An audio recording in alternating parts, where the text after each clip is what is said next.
Hello and welcome to Cartoonist Kayfabe. My name is Jim Rugg. I'm Ed Piskor. And I'm Tom Scholey.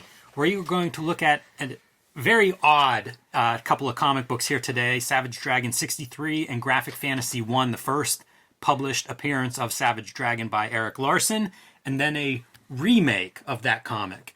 But before we open these things up, Ed, tell us about the latest Red Room news. Red Room, the Antisocial Network trade paperback, hitting shops November 9th. 208-page book with 75 extra pages of additional material, lots of extra artwork, as you can see. I spent a big chunk of the summer designing this book, working on this book, collecting the 4 issues of the Antisocial Network. Jimmy, Amazon bought more than half our print run because they know about Cartoonist Kayfabe. They know the Kayfabe effect. They know the reach we have. So I'm telling comic shops to please order heavy so that I can send people to the comic shop, or else Amazon they go. And we are serializing the next round of Red Room comics on my Patreon right now. If you go to Fantagraphics website, you could pre-order issue 1 and 2, I believe, of Trigger Warnings, the next round, or you can read those comics on my Patreon. All these links in my link tree. I think William Shatner was reading a copy of Red Room when he went into space. Tom, where can people find your latest Here's greatest? Jack Kirby, The Epic Life of the King of Comics. October is Jacktober, and here's the story of Jack Kirby's life told in the comics form, the form he worked in, using the tool that he used, the pencil. Like a Red Room extra? Yes, yeah. Jack Kirby lived the real Red Room, life. He saw the worst of it, and then spent the rest of his life sitting behind a drawing table, scribbling cartoons. I also have Fantastic Four Grand Design, which just as much as the Jack Kirby book is just like a big huge love letter to Jack Kirby, and I got to do my spin on one of Jack Kirby's arguably one of his signature works, the Fantastic Four, and had some of the most fun in my life working on it. I mean, it was really a dream project, and getting to like play the hits, as we say, and then also like add my little wrinkles to it here and there. So this is from Marvel Comics. You can join me on patreon.com/JimRugg, where you can download my out-of-print zines and mini-comics. I just posted the black and white zine that you see here. This was a zine that I made. It's a collection of logos, advertisements, editorial pages, collaging up panels. After I discovered like 80s black and white comics and just bought up all the ones I could find for a couple of years, I made this zine, just a small number of them. So I posted the digital version of this just last week.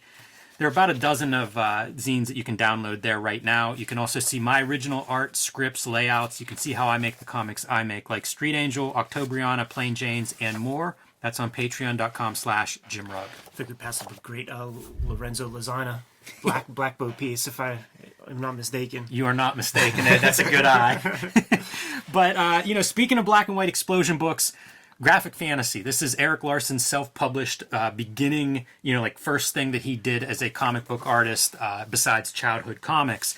And recently, Image, I believe last year, they reissued this, and you can see it's kind of not exactly like a regular comic, even though it's approximately the same size, but it's on this different paper, and it's the black and white reproduction of that original comic, approximating the format and everything.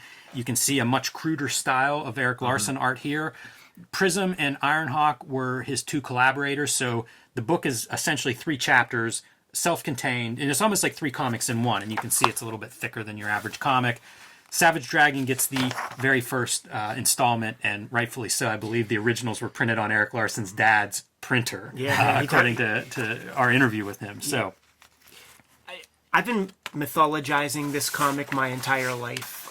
You would read the editorials in the back of the Savage Dragon miniseries and discover that he had this whole backlog of material that he did back in the day, and in Wizard they would rarely have any kind of like real indie comics, but they would have like Graphic Fantasy and Megaton 1 through 6 and stuff, because it had these early Savage Dragon appearances, and beyond prohibitively expensive. hundreds of dollars for these things if you could find them. I was going to say impossible to find print run of a couple hundred. Yeah, like this one you weren't finding anywhere. No. So it's great that we have this facsimile, and it's doubly cool that he uses modern tropes. This is a trope of comics. Jaime Hernandez has redrawn comics that he made as a little kid. So has Robert Crumb. So there's precedent for this. This ain't the first time it's been done, and we can look at some other versions of that on other videos. To my mind, this is the first superhero comic. Yeah, the whole thing's fascinating to me. I didn't even realize that what this was exactly. Like, I thought it was a backup that was redrawn or something, redrawing this original appearance, and it's not. It's the main story retooled for, at the time, current Savage Dragon continuity, but using same layouts, even same text in a lot of cases. So we'll just kind of go through and do that side-by-side comparison, and whoa, did I already miss a page? Yeah. And just do that side-by-side comparison to show exactly, it's close. And again, even the text follows along the same path, which is mind-blowing that his first comic would make sense. Look at how much more pleasing. Even though there's still a lot of verbosity, which comes with the young writer. But just breaking it up like this is so much less daunting feeling than just those mounds and mounds of caption. Having white text on a green gradient, though, that works in the other direction. Yes. Yeah. Doesn't want to make it too much more readable.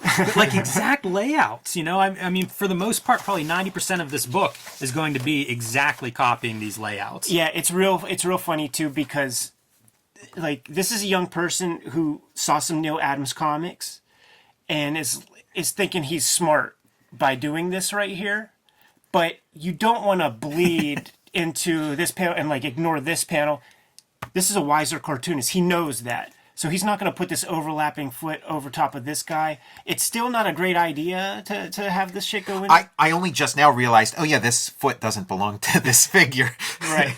The breaking panel borders is something that you would see a lot of caution against by pros and editors and stuff. And it would be for this, certainly don't break into something where you're supposed to read, from here to here. That's no good. Look, he's even keeping some sound effects the same whenever the opportunity arises. Still doing pretty dynamic stuff as a youngin, that's an ambitious pose. If all we had was this, you would be impressed by his cartooning. Sure, it's this is his early cartooning. I think he's 19 whenever he does this. It's kind of phenomenal. We just looked at your black and white zine, and you see, much rougher stuff. This guy was going to do something. This is 1982, the original publication, by the way. So it's pre-86 black and white boom. Yeah, pre-84 Turtles. Yeah. There's part of me that wishes Erik Larsen still drew like this. There's a magic here that you just, he couldn't do this now. That's that thing. You look at your old artwork, man, and there is a part of me that's man, I wish I didn't fix that. Didn't know everything I know. Yeah, there's just a magic to not knowing what you're doing. There are a lot of really good pages and panels as we go through here, and a lot of conventions. It's I don't know that he's changing anything in his contemporary style to go back and match this. I think he had a lot of these tools, that you'll see here in the original version, that still work and make sense. Yeah. This is so cool, man. I really like the production on this. Kind of is the 80s version of that Captain America #1. It is kind of you can own this priceless. Right. Even this paper stock is different than your typical Image comic. A current Image comic. Even though that's who published this, he's making the production choices to make this thing feel like, I assume, the original. Yeah, feels. you got the real thing. This is pretty good, and I'm very curious to see how. Oh, we added a page. Okay, yeah. Brought it into lore. This page completely cut out in the update. Meanwhile, that's the most Image moment of just a big really gratuitous is. splash page. Yeah, it really is. It's such a specific story too. He's lamenting the loss of his wife, and he's has her daughter still. So he's sort of trying to be a father, trying to help her out, and she's also mourning her mother. A complex story for issue 1. And it's probably continuing from his little crayon typewriter version, comics. But most of the layouts they still work. Being ambushed in the cab. The color certainly I think makes it a little bit quicker to read, but storytelling wise, nothing that you get lost at. No bad choices of like we're switching left and right or anything inconsistent in that regard. Does make it difficult on me for comparing these pages, Eric. I have to keep switching back and forth. Like this is funny, like just sort of how cute it is because it's the same action basically. Yeah, this is probably one I bet he would do differently now Yeah. if he weren't trying to stick with this gimmick. Again, it's like though I don't know other comics I've seen that do that, so it's kind of like, yeah, keep the stuff nobody else does, you know? Don't try to look like everybody else. And I think in this case, the cab might even be more effective down here than in the redrawn.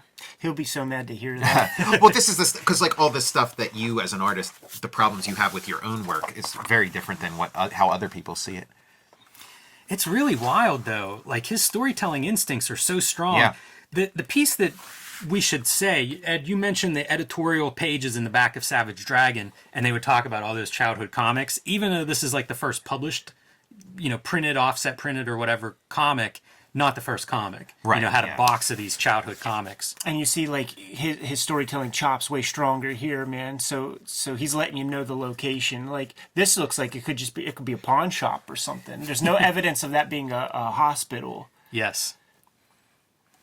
I don't know what the numbers up here are. If that's The top of a bus or something? yeah, I guess that's what that's supposed to be. It's not even a bus here. I don't think. Or a camper or something? It's something different. Yeah, I like this. I love all that kind of like, I don't know, Neil Adams-y kind I was of going to stuff. say, when you mentioned Neil Adams in the beginning, I was like, hold the Neil Adams. We're going to get one of those Neil Adams moments here coming up. Yeah. Even this right there, man, getting that kind of odd angle you never saw. Makes sense for 1982, that Neil Adams would still be exerting his influence over page layouts and some of the technique that he's using there. So, Jim, you said you kind of read this in the past, like not knowing any of the context. I can't imagine, like, did you see this and say, like, hey, why is Eric doing things different? Like, it looks like an average issue of Savage Right. Dragon, Yeah, it didn't stand out to me at all. This was probably a time when Dragon was like my favorite comic or one of my favorite comics, and just another issue. I was just excited to get another issue, and nothing stood out to me. I don't know if he even acknowledges what this is in this issue, like in the letters page or anything. The big reveal here within the story is Overlord is unmasked in this story, so a lot of the letters are about that. That's a story that he was building throughout all of Savage Dragon up to this point, 5 or 6 years worth of Savage Dragon. This reminds me too of your Neil Adams, as the figures falling down through the panel. A pretty cool effect and looks good in color and contemporary treatment too. Now, is this a complete facsimile of the complete issue that has like the double page spread with all the characters and stuff done as like a pinup? I'm not sure about that. Because what's cool is in the double page spread, if it's in here, it has Proto Super Patriot, Dart, the Rapture. The chick, like I was like, is she Dart? Because she has darts all over her, but she's not. Right. Yeah, you can definitely see some of the variation in these character designs from the past to now. Cool to see Super Patriot, since he kind of works in this origin, that this is how Super Patriot starts and this is where we're at by the time Image, we get to see Super Patriot as a regular character. Yeah, he has a different name in here. It's called like Major America or something like that. I know Eric Larsen's like an E-Man fan, and I'm kind of seeing like between like E-Man's... Oh, Joe Staten? Yeah, her to this character, there's something in common there. We are like these kind of early works are sort of like a catalog of your influences. You see all Frankenstein together. Yeah, no doubt about it. But again, Larsen pretty formed. Yeah, he's ready. I mean, no doubt about it. We often look at those first books of favorite artists, and sometimes it's almost impossible to tell any similarity to what they become. So who is Overlord? Is it Frank, the policeman? No, it's some Nixon character. I don't even remember that as being significant. Although I think it is, because the whole letters page is like everybody guessing and putting their theories out there. He's pushing dynamic poses and being ambitious with camera angles from the start, man. That's how you learn how to fucking draw. Yeah, no doubt Keep about stretching. it. The main changes usually are just like some of the characters will be different character, a different character name that pops up several times. And he's just more confident in his figure building. And this does have like an Image Comics rhythm, It really does.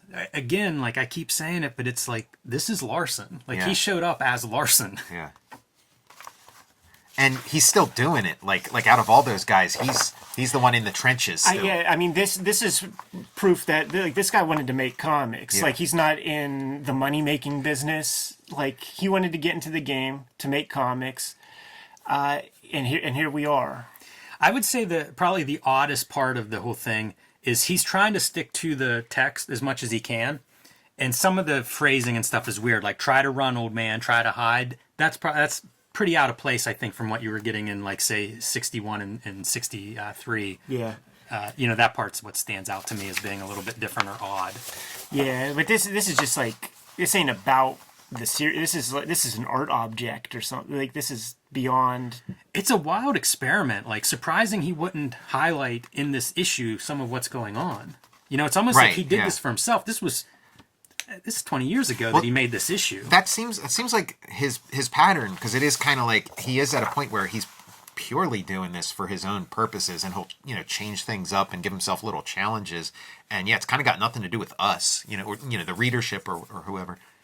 Yeah, it's Nixon. I don't remember who. I don't know who that is or why it matters or anything like that. He is a skinny little chump. So. That's the worst drawing of Richard Nixon I've ever seen. I think it's Vic Nixon. Okay. Flip the page. So, like, the 2-page spread will be in here.